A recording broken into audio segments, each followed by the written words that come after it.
He was, without a doubt, one of the most brilliant commanders of the Nigerian Civil War. But he was also one of its most controversial figures. So today, we're going to try and unravel the paradox of Brigadier Benjamin Adekunle, a man who earned the truly fearsome nickname, the Black Scorpion.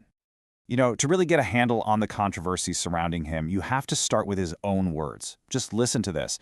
This is a quote he gave to a Dutch correspondent, and it's pretty chilling. It's the kind of statement that came to define the brutal side of his reputation, and it's really the foundation for accusations of war crimes. And then you get this.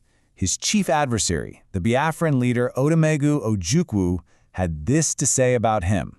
So how can both of these things be true?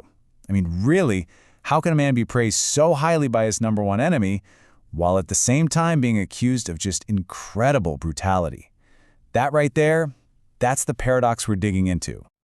Okay, so to even start to make sense of this guy, we've got to go back to the beginning. Let's take a look at how he climbed the ranks of the Nigerian army so quickly.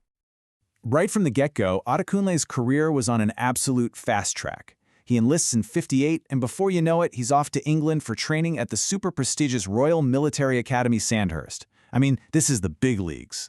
After that, he served with the UN peacekeepers in the Congo, and then, bam, the Nigerian Civil War breaks out, and he's handed command of a brand new division, the 3rd Infantry. And what's so incredible about this is that his division, it didn't really exist before him. He built it from the ground up.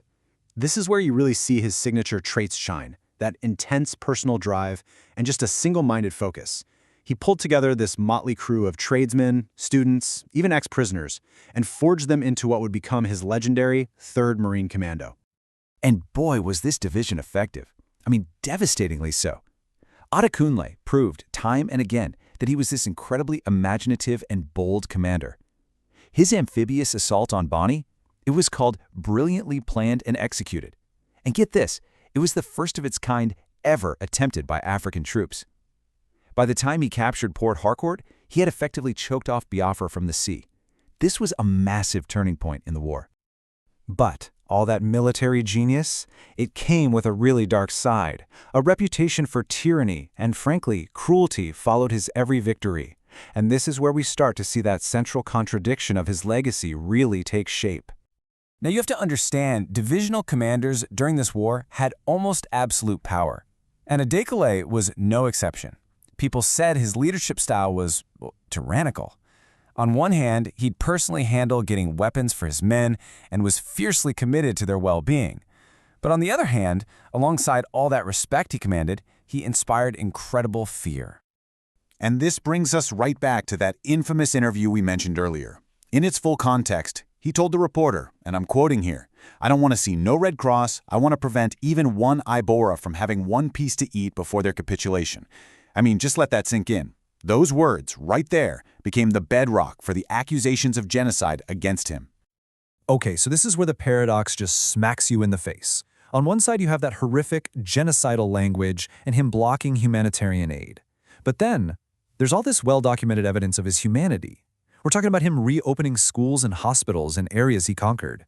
He personally took orphans into his care. He even absorbed Biafran prisoners of war right into his own army. And it goes back further. He'd even risked his own life to protect Igbo officers during a coup before the war even started. How do you square that circle? So you'd think, right, with all this incredible success on the battlefield, he'd be the guy to see the war through to the very end. But, ironically, the very things that made him successful, his immense popularity and that brash, larger-than-life personality, were the exact things that would lead to his own downfall. To really get a sense of just how powerful he was, you have to look at this number. 70%. At the peak of his success, Adekunle's 3rd Marine Commando had captured a staggering 70% of all Biafran-held territory. Let me say that again, 70%. He was, without a shadow of a doubt, the most successful commander of the entire war. But that famous brashness, it turned out to be his undoing. During an interview, he just casually mentioned to a foreign journalist that, yeah, he expected to be the Supreme Army Commander one day. Well, you can bet that comment went straight to the top. And suddenly his boss, General Gawan, started looking at the popular, powerful Black Scorpion not as his greatest asset, but as a serious political threat. And just like that, in May of 1969, right at the absolute peak of his power, he was suddenly removed from command, gone. Now, the official story was a recent battlefield setback, but the real reasons, everybody knew. General Godon saw him as a rival, and those careless comments to the press made him a huge liability. He was completely sidelined. It was a blow that many say he never really recovered from. His military career just kind of fizzled out a few years later after his name came up in a smuggling scandal. All right, so after all that, the incredible battlefield successes, the shocking downfall, the deep controversies, what's the final verdict? How do we remember the Black Scorpion?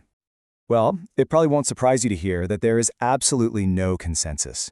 His legacy is still fiercely debated. On one side, you have his critics, who see a ruthless war criminal, an Igbo hater, plain and simple. On the other side, you have his admirers, who hail him as a national hero, the most competent commander of the war, whose brilliant career was just cut short by political jealousy. But maybe the most complex, the most telling view comes from the man himself. Later in his life, he was looking back at what Nigeria had become, a state he saw as dysfunctional and corrupt, and he said something pretty shocking.